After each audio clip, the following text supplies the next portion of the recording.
Most Americans today go to sleep believing they are free. They walk past quiet fields and old forests without knowing what once happened there, without hearing the heartbeat of those who ran through the night praying the stars would not betray them. Freedom feels like air, present, invisible, easy to forget. But less than 2 centuries ago, in the same land children play baseball and neighbors grill on summer nights, men and women ran barefoot through the dark, chased by dogs and bullets, risking everything just to breathe that air. This is the story history tried to bury in whispers, the hidden highways beneath the moon, the secret codes stitched into quilts, the footsteps pressed into river mud that the morning sun erased. This is the story of the Underground Railroad, not a railroad and certainly not underground, but 1,000 acts of courage linked together like an invisible chain, dragging freedom closer with every shattered shackle.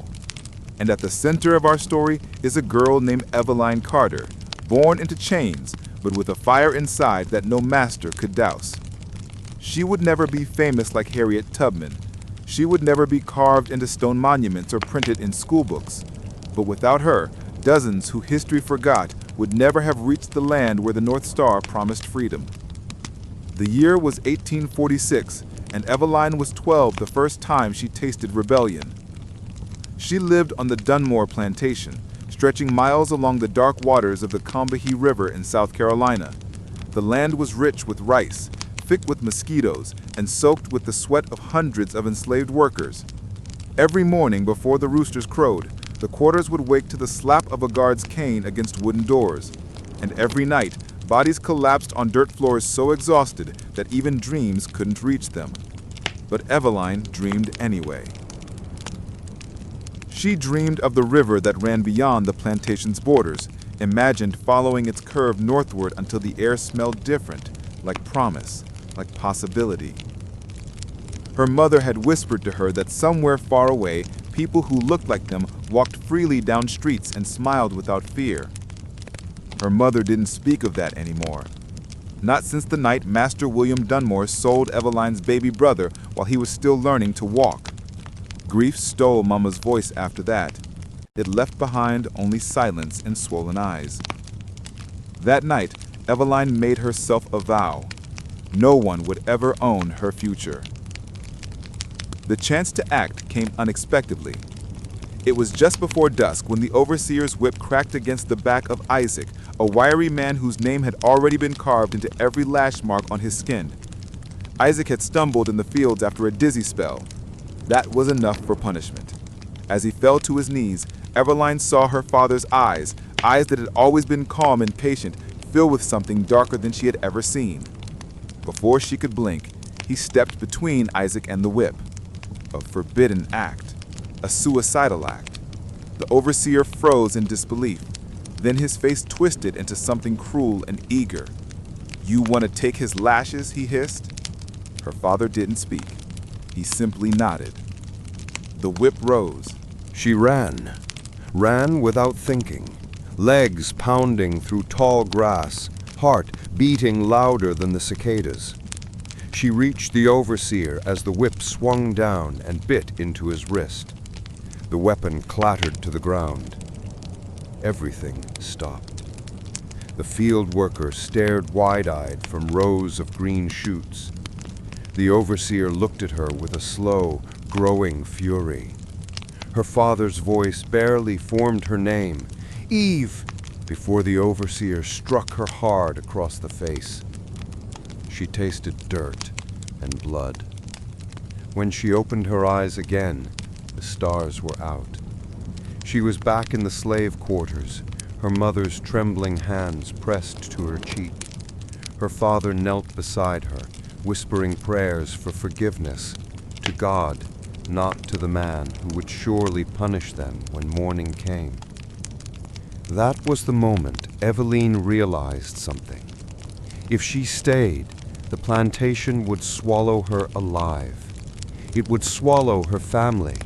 It would swallow her entire name until no one in the world would remember that she ever breathed. But if she left, if she dared to flee into the darkness, she might die on the road. She would face hunters, hunger, and the cruelty of men who believed God had stamped freedom only onto white skin. Yet dying while running toward freedom felt better than living on her knees.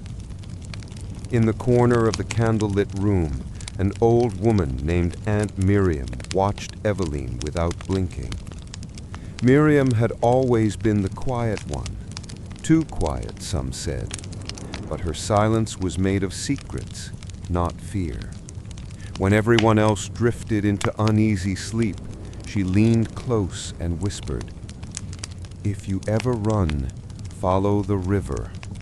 And when you see the North Star, keep it on your left shoulder.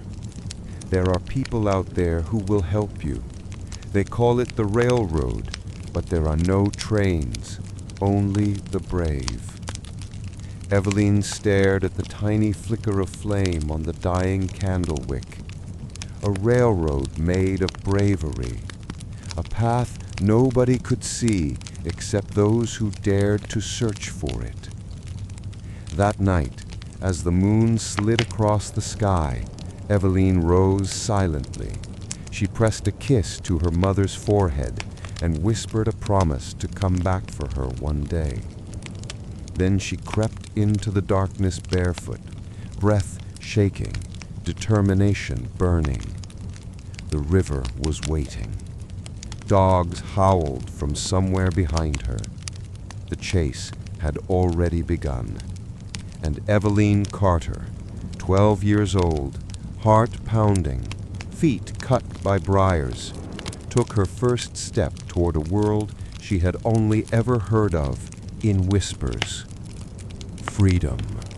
Branches clawed at Eveline's arms as she pushed through the dark, the river whispering somewhere ahead. The night insects screamed their warnings, and every rustle sounded like a bootstep. The moon lit enough of the path to reveal the bite of roots under her bare feet, but not enough to calm the terror pulsing in her veins. Behind her, the plantation dogs barked again, closer this time. She didn't dare look back. Fear might freeze her, and if she stopped just once, they would drag her home in chains or worse. The air changed first. Damp, cool, swamp-scented. Then the trees parted, and the Combahee River spread before her under the moonlight, wide and slow like a sleeping serpent. Eveline fell to her knees at the riverbank, gulping air and fighting tears. She had done it. She had run. No turning back. She cupped the cool water in trembling hands and splashed it over her face, washing away dirt, blood, and the last traces of Dunmore's fields. The river tasted like iron and leaves, but also like hope. Then, a splash. Not hers. Eveline froze. Her heart was suddenly louder than the river. Across the water, a lantern flickered. 2 more hounds barked from the opposite bank. The overseer had divided his hunt. Her chest tightened. Tracks behind her, predators ahead. Trapped. Unless... She spotted a long fallen tree stretching halfway into the river, covered in moss, slick but strong. It angled toward a cluster of reeds where the water ran shallower. She didn't think. She didn't hesitate. She stepped onto the trunk. Cold water surged around her ankles. She gritted her teeth and pushed forward, deeper, deeper. The river swallowed her waist. Her breath hitched. The current wanted her, pulled her, dragged her. But there was no choice. Eveline kicked off the trunk and swam into darkness. Her strokes were clumsy, noisy. The barking erupted again. They had heard her. Lantern beams sliced the water. She dove beneath their light and held her breath until her chest screamed. Mud swirled. Her ears rang. When she surfaced again, The voices were farther away, but still pursuing, still hungry. She paddled desperately toward the thick marsh vegetation that hugged the far edge of the river. The plants scratched her as she squeezed into them, hiding herself among twisting roots and cattails. She pressed both hands over her mouth to silence the gasps. Her lungs begged for more air. She listened. The barking moved upstream. Lanterns faded behind a bend. They had lost her, for now. Eveline lay hidden until the moon climbed high, until her muscles stopped shaking enough for her to move. When she finally crawled out of the reeds, she collapsed on a patch of wet earth. Above her, stars glittered like tiny holes punched in the night. One star shone brighter than the rest, steady, northern, unblinking. The North Star. Aunt Miriam's whisper echoed in her mind. Keep it on your left shoulder. So Eveline stood, wrapped her arms around herself, and walked. Hours passed. Frogs croaked, owls murmured, and clouds slid over the moon, plunging her into pockets of pure black. Every shadow became a threat. Every gust of wind carried imagined footsteps. But she did not stop. At last, the trees parted again, and she stumbled onto a small dirt road, the first sign of the world beyond plantation walls. In the far distance, she thought she saw the silhouette of a barn. Smoke drifted from someplace unseen, a fireplace, perhaps, or a late-night hearth. Civilization, people, danger, or help. There was no way to know. Her legs nearly buckled. She needed food, warmth, a bandage, anything. But approaching strangers could mean recapture. Slave catchers roamed this territory like wolves with paper laws in their claws. Eveline pressed herself low, moving quietly along the roadside, ready to sprint into the woods at any sign of a horse or carriage. Then, a light. Not a lantern, a candle. Small, soft and flickering behind the window of a lonely farmhouse, no bigger than the overseer's tool shed. Eveline held her breath. It could belong to someone who believed slavery was God's law. Most people around here did. Someone who would happily march her right back to Dunmore for a reward. But she also remembered Aunt Miriam's words.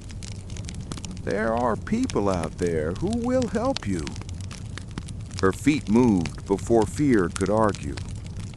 She crept toward the farmhouse, mud squelching softly beneath her toes. The windows glowed warm, almost inviting. A wooden rocking chair sat empty outside the door, creaking with each push of the wind. She raised her shaking fist, knocked once. Silence. Twice. The floorboards inside groaned. Footsteps approached, slow and cautious. A latch clicked. The door opened just an inch, revealing an old white woman with deep wrinkles and sharp blue eyes. The woman stared. Eveline stared back. Neither breathed. Then the woman whispered, so soft the wind almost stole it. Are you running? Eveline's lips trembled. She nodded. The candlelight flickered over the woman's face. Something unreadable passed through her expression. Grief, fear, or fierce resolve. Then she whispered, "Get inside, quickly." Evelyn slipped through the gap. The door shut, bolts slid into place. The woman blew out the candle and guided Evelyn deeper into the house with gentle urgency. Only once they reached the kitchen did she speak again. "My name is Mrs. Althea Whitlock," she said. "You are safe here tonight, but only tonight. I'll see to it that you reach the next station by morning." Evelyn blinked. "Station?" she whispered. Mrs. Whitlock allowed herself the faintest smile. "Child, you've just boarded the Underground Railroad." Evelyn's body shook uncontrollably as she stood in the glow of Mrs. Whitlock's kitchen lantern. The small house was tidy but worn, a table scarred by years of meals and memories, shelves lined with mason jars holding dried herbs and beans, a Bible resting open on the counter as if the woman had been reading before Evelyn's knock shattered the silence. Mrs. Whitlock didn't waste words. She moved with quick, practiced steps, as though she had done this many times before. "Sit," she said softly, pulling out a chair. Evelyn lowered herself, every muscle aching. The woman set a tin cup of warm broth in front of her. The steam smelled like onions and comfort. Evelyn's hands hesitated.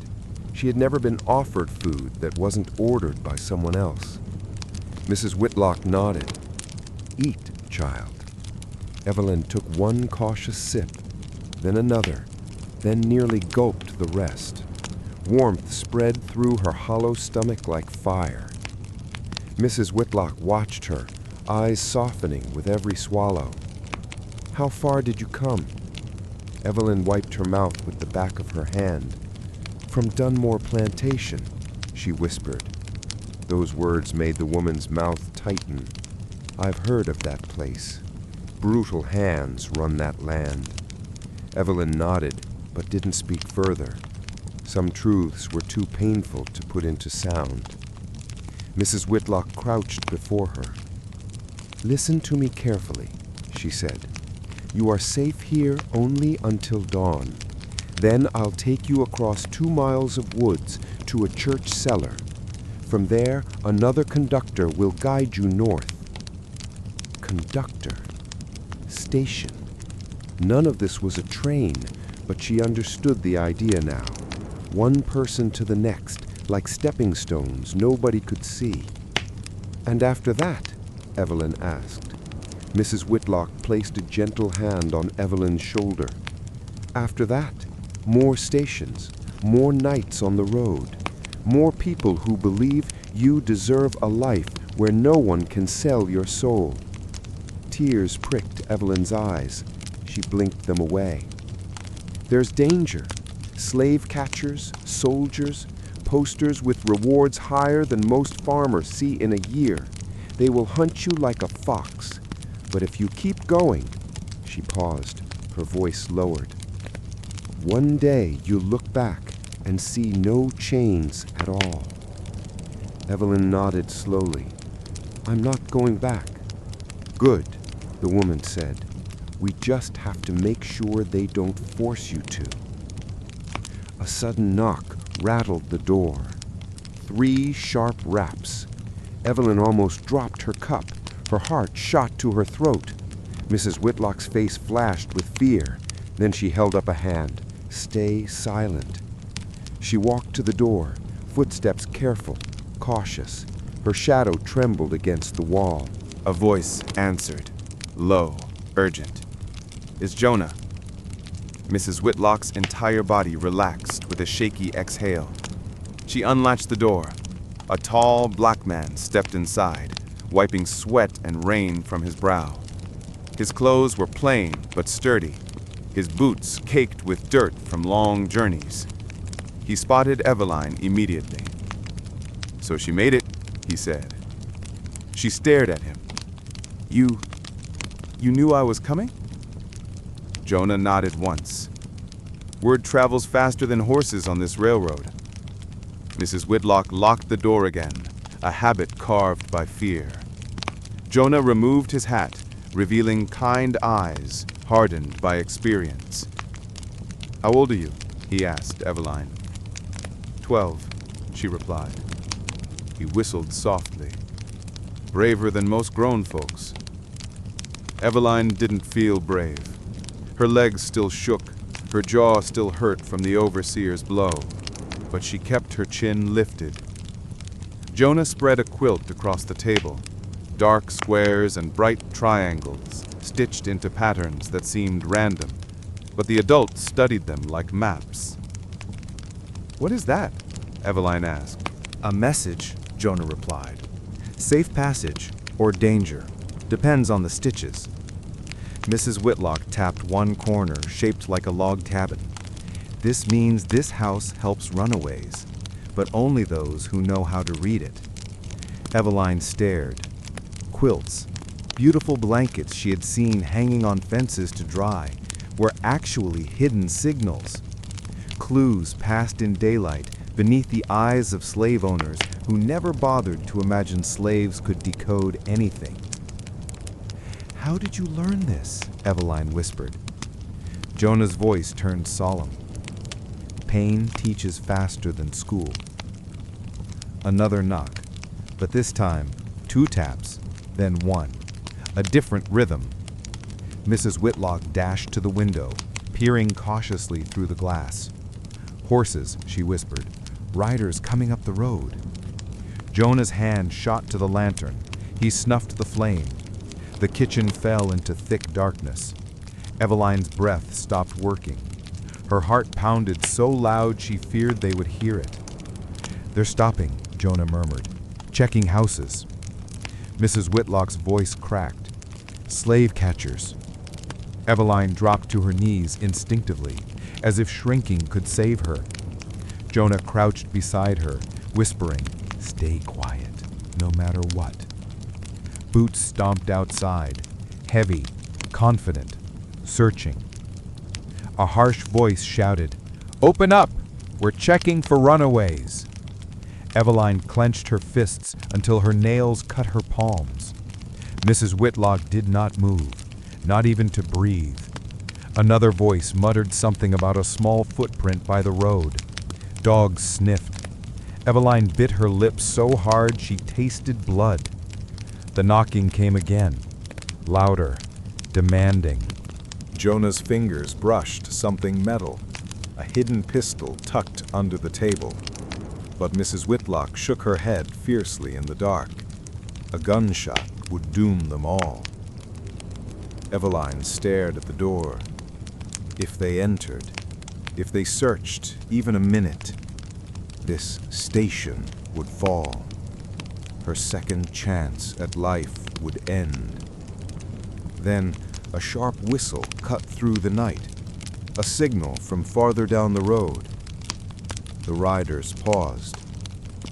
One man cursed, "Forget this shack. The tracks lead north." Boots turned. Dogs barked. Hooves thudded. Wheels rolled. The sound faded bit by bit until the night swallowed it completely. Mrs. Whitlock let out the breath she had been holding. Jonah sagged against the wall, sweat coating his brow. Silence filled the room like a prayer answered. Finally, Mrs. Whitlock whispered, "We leave at first light. There won't be another warning." Eveline nodded. Sleep did not come easily, but exhaustion eventually won. Mrs. Whitlock gave her a blanket and a spot on the kitchen floor. Jonah slept in the chair, pistol laid across his lap. As Eveline closed her eyes, she listened to the quiet rhythm of safety, a sound she had never known before. Beyond the window, the North Star still watched. The chase was far from over, but she was no longer alone. To be continued.